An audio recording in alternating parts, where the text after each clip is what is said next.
കേരളത്തിൽ നിന്ന് ഉയരുന്നത് നമ്മുടെ ഇന്നത്തെ കേന്ദ്ര ബജറ്റിനെതിരെ. കേരളത്തിന് എയിംസ് ഇല്ല, കേരളത്തിന് അതിവേഗ റെയിലില്ല, കേരളത്തെ പാടെ അവഗണിച്ചു എന്നൊക്കെയാണ് പറയുന്നത്. നമുക്കറിയാം ജോൺ ബ്രിട്ടാസ് എം പി ഉൾപ്പെടെ പലതരത്തിലുള്ള വിമർശനങ്ങളാണ് ഉന്നയിച്ചിരിക്കുന്നത്, പല രീതിയിൽ. ഇതിന്റെയൊക്കെ പശ്ചാത്തലത്തിൽ കൂടി ഇന്ന് രാവിലെ പ്രഖ്യാപിച്ച കേന്ദ്ര ബജറ്റിനെ രാജഗോപാൽ സാർ എങ്ങനെ വിലയിരുത്തും? നമ്മളെ കേരള സർക്കാരോ അല്ലെങ്കിൽ കേരളത്തിന്റെ എം പിമാരോ, അത് പ്രത്യേകിച്ച് സുരേഷ് ഗോപി ഒഴിച്ചു നിർത്തി. അതാണല്ലോ അവർക്ക് ആകെ കിട്ടിയ ഒരു എം പി എന്ന് പറയുന്നത്.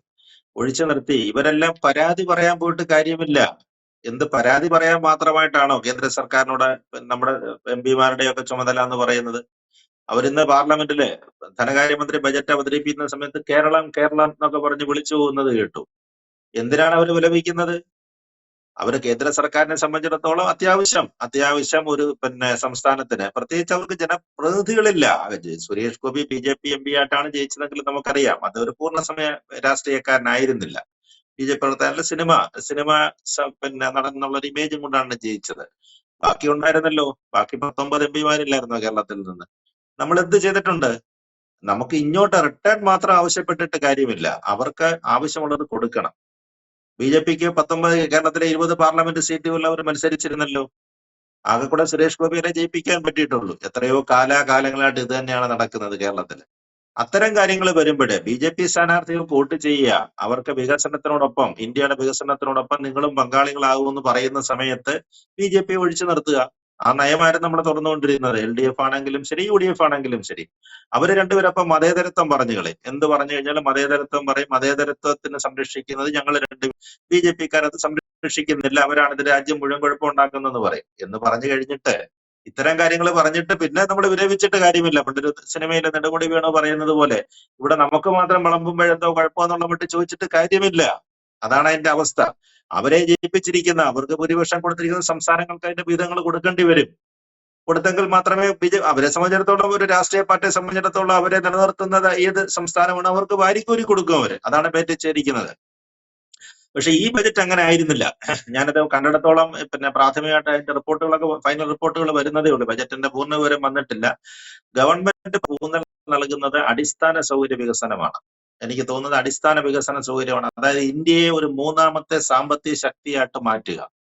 അതാണ് പ്രധാനമന്ത്രി ലക്ഷ്യമിടുന്നത്. പ്രധാനമന്ത്രി തന്നെ ഇന്നിപ്പം ഒരു ഉച്ചയ്ക്ക് 2-2.5 മണിക്കൂർ പ്രസ്താവന അദ്ദേഹത്തിന്റെ വന്നിട്ടുണ്ട്. ഇന്ത്യയെ ഒരു 3ാമത്തെ സാമ്പത്തിക ശക്തിയായിട്ട് വളർത്തിയെടുക്കുന്നതിന് എന്തെല്ലാം ചെയ്യാം, അതാണ്. അടിസ്ഥാന സൗകര്യ വികസനത്തിനാണ് ഏറ്റവും കൂടുതൽ പണം ചെലവഴിച്ചിരിക്കുന്നത്.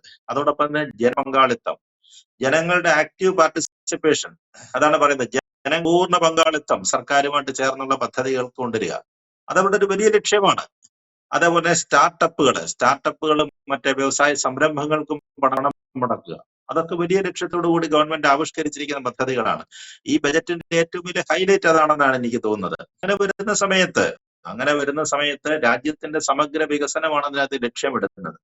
അങ്ങനെ വരുന്ന ഒരു ബജറ്റിനെ സംബന്ധിച്ചിടത്തോളം നമ്മുടെ കേരള ഗവൺമെന്റിനൊന്നും കിട്ടിയിട്ടില്ല, അല്ലെങ്കിൽ കേരളത്തിനൊന്നും കിട്ടിയിട്ടില്ല എന്ന് വിലപിച്ചിട്ട് കാര്യം. പക്ഷേ വന്നിട്ടുണ്ട്. നമ്മൾ നോക്കുക, ഈ ബജറ്റിനെ ആദ്യം സ്വാഗതം ചെയ്തുകൊണ്ട് വന്നത് UDF ആണ്. UDF-ൽ പ്രത്യേകിച്ച് RSP MP, RSPയുടെ കൊല്ലം ജനപ്രതിനിധിയായ NK പ്രേമചന്ദ്രനാണ് ബജറ്റിനെ സർവാത്മന സ്വാഗതം ചെയ്തിരിക്കുന്നത്. ഇടതുപക്ഷ MPമാരിൽ ചിലർ എതിർത്തിട്ടുണ്ട്. ജോൺ ബ്രിട്ടാസ് ഒക്കെ തമാശ മട്ടിൽ ചില കാര്യങ്ങൾ പറഞ്ഞിട്ടുണ്ട്. തേങ്ങയും ആമയും ആണ് നമുക്ക് കിട്ടിയെന്നൊക്കെ പറഞ്ഞിട്ട്. പക്ഷെ NK പ്രേമചന്ദ്രന്റെ പ്രസ്താവന നോക്കുക. പ്രേമചന്ദ്രൻ കൃത്യമായിട്ട് പറയുന്നുണ്ട്, നമ്മുടെ തീരപ്രദേശത്തുള്ള ധാതു മണലുകള് എത്രയോ കോടാനുകോടി രൂപ വില വരുന്നതാണല്ലോ. അതിന്റെ സംരക്ഷണത്തിനായിട്ട് ഉണ്ടാക്കുന്ന വലിയ നെറ്റ്വർക്ക് വരുന്നുണ്ട്. ഒരു ഓൾ ഇന്ത്യ നെറ്റ്വർക്ക് അതിൽ വരുന്നുണ്ട്. നമ്മുടെ കൊല്ലം തൊട്ടുള്ള തീരപ്രദേശങ്ങളെ, പ്രത്യേകിച്ച് അദ്ദേഹം കൊല്ലത്തിന്റെ MP കൂടെ ആയതുകൊണ്ടാണ് എടുത്തു പറയുന്നതെന്ന് തോന്നുന്നു. അതിന്റെ ധാതു മണലുകളുടെ സംരക്ഷണത്തിന്, ധാതു വസ്തുക്കളുടെ സംരക്ഷണത്തിന് ഉണ്ടാകാൻ പോകുന്ന വലിയ പദ്ധതി, അത് വലിയ പ്രയോജനം കേരളം അടക്കമുള്ള സംസ്ഥാനങ്ങൾക്ക് ഉണ്ടാക്കുമെന്ന് അദ്ദേഹം വളരെ വ്യക്തമായിട്ട് പറയുന്നുണ്ട്. അതേപോലെ തന്നെ നാളികേരത്തിന്റെ കാര്യം പ്രത്യേകിച്ച് എടുത്ത് പറയുന്നുണ്ട്. അതേപോലെ കശുവണ്ടി അതും കൊല്ലം ബേസ്ഡ് ആണ്. നമുക്ക് ഏറ്റവും കൂടുതൽ റവന്യൂ ജനറേറ്റ് ചെയ്യുന്ന, ഏറ്റവും കൂടുതൽ സംസ്ഥാനത്തിന് വരുമാനം ഉണ്ടാക്കി തരുന്നതാണ്. അസംസ്കൃത കശുവണ്ടി സംസ്ഥാനത്തിന്റെ ഏറ്റവും വലിയ ക്ഷാമം ഇപ്പൊ അതാണ്. ഈ തോട്ടണ്ടിയൊക്കെ നമ്മൾ വിദേശ രാജ്യങ്ങളിൽ നിന്ന് ഇറക്കുമതി ചെയ്യുകയാണ്. ഇത് പ്രോത്സാഹിപ്പിക്കുന്നതിന്, കൃഷി ഇന്ത്യയെ പ്രോത്സാഹിപ്പിക്കുന്നതിനായിട്ടുള്ള വലിയ പദ്ധതികൾ വരുന്നുണ്ട്. ഇതൊക്കെ കേരളത്തിന് പ്രത്യക്ഷമായിട്ട് കിട്ടുന്നതാണ്. നമുക്ക് കിട്ടുന്ന വലിയ സഹായങ്ങളാണ്. അതുപോലെ തന്നെ കടലാമ സംരക്ഷണം. ഇപ്പൊ ജോൺ ബ്രിട്ടാസ് തമാശ മട്ടിൽ ആമയും തേങ്ങയും കിട്ടിയിട്ടുണ്ടെന്നൊക്കെ പറയുന്നെങ്കിലും കടലാമ സംരക്ഷണം ഒരു വലിയ പദ്ധതിയാണ്. അതിന്റെ വിശദാംശങ്ങൾ നമുക്ക് അറിഞ്ഞെങ്കിൽ മാത്രമേ ആ പദ്ധതിയെ കുറിച്ച് പറഞ്ഞില്ല. ഇപ്പൊ അതിന് കൂടുതൽ സമയമില്ലാത്തതുകൊണ്ട് എനിക്ക് വിശദീകരിക്കാൻ പറ്റുന്നില്ല. അമേരിക്ക ഏറ്റവും കൂടുതൽ എതിർക്കുന്ന ഒരു വിഷയമാണ് എന്താണ് കടലാമകളെ പിടിക്കുന്ന കാര്യത്തിൽ, അവിടെ നെറ്റ്വർക്ക് ഉപയോഗിക്കുന്ന കാര്യം, നെറ്റ് ഉപയോഗിക്കുന്ന ൊക്കെ ഇതിനൊക്കെയായിട്ട് കേന്ദ്ര ഗവൺമെന്റ്, അതായത് നമുക്ക് വിദേശ നാണ്യം അല്ലെങ്കിൽ വിദേശത്തിന്റെ ആശ്രയത്വം നമ്മുടെ രാജ്യത്തെ ഒഴിവാക്കണം. നമുക്ക് നമ്മുടെ ഇന്ത്യ ഗവൺമെന്റിന് അല്ലെങ്കിൽ ഇന്ത്യക്കാരന് നമ്മുടെ രാജ്യത്തിന് അതിനെ എങ്ങനെ പ്രയോജനപ്പെടുത്തിയെടുക്കാം, നമ്മുടെ സമ്പത്തുകളെ, അതാണ് ഗവൺമെന്റ് ലക്ഷ്യമിടുന്നത്. എങ്കിൽ മാത്രമല്ല നമുക്ക് സ്വയം പര്യാപ്തമാകാൻ പറ്റുകയുള്ളൂ. അല്ലാതെ ഓരോ തവണയും ഇപ്പൊ ഇന്ന് ട്രംപ് പറഞ്ഞത് കേട്ടില്ലേ, നിങ്ങൾ റഷ്യയുടെ എണ്ണ മേടിക്കണ്ട, ഞാൻ വെനിസ്വേലയെ പിടിച്ചെടുത്തിട്ടുണ്ട്, അങ്ങനെ വെനിസ്വേലയുടെ എണ്ണ എന്റെ ഇരിപ്പുണ്ട്, ആ എണ്ണ നിങ്ങൾ മേടിച്ചോ, അല്ലെങ്കിൽ ഇറാനെ ഞാൻ ഏത് സമയത്തും ആക്രമിക്കാം, ഞങ്ങളോട് വളഞ്ഞു നിൽക്കുകയാണ്, ഇറാനെ വളഞ്ഞു നിൽക്കുകയാണ്, ആ എണ്ണ ഞാൻ തരാമെന്ന്.